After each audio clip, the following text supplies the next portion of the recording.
BST থেকে আসছি mobile code নিয়ে। একটু কথা বলো ম্যানেজারকে। ওয়ালাইকুম সালাম। আমাদের বিএসটি এর ডকুমেন্টগুলো একটু শো করেন। হ্যাঁ হ্যাঁ, বিএসটি এর।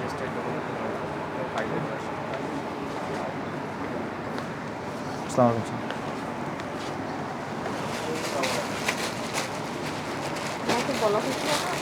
হ্যাঁ, ওনাদের লাইসেন্স ছিল 24 পর্যন্ত, ওনারা রিনিউ করতেছে না। BSTI licence. আপনি কি বিএসটিআই সম্পর্কে জানেন যে লাইসেন্স আছে? এই প্রতিষ্ঠান লাইসেন্স আছে একটা। কথা বলেন। আপনি এখন কথা বলেন। বিএসটিআই বললেই বুঝবে, ম্যানেজমেন্টকে ফোন করেন।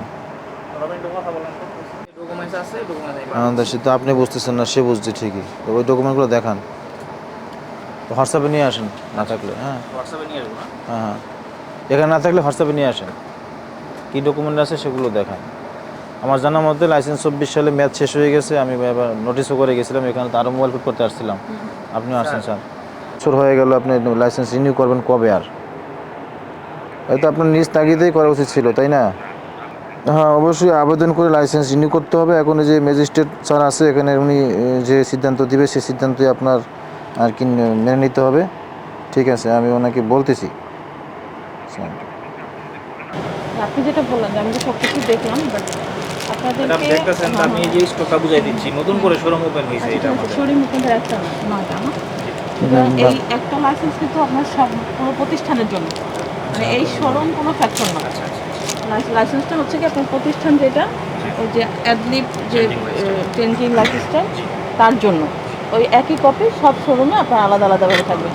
আপনি এটা ছেড়ে দেন বা রাখেন, এটা ফ্যাক্টর না এখানে। হ্যাঁ, মূলত যে মালিকানা আছে তাকে এই ধরনের কাগজপত্র যা আছে সরকারি যেগুলো ডিমান্ড, সেগুলো সে ফুলফিল করে রাখবে। সেই সব ডকুমেন্টগুলো আপনার সব কটা শোরুমে দিয়ে রাখবে। যেমন আপনাদের এখানে আমরা ট্রেড লাইসেন্সটাও পাই না। হ্যাঁ, এটা ওপেন করেন খোলেন বা কিছু, কিন্তু কাগজপত্রগুলো বেশি জরুরি। হ্যাঁ, আপনার মালামালের সাথে কাগজপত্রগুলো যেগুলো সরকারি বিষয় আছে সেগুলো খুব জরুরি। এটা আপনার অথরিটিকে বুঝিয়ে বলবেন।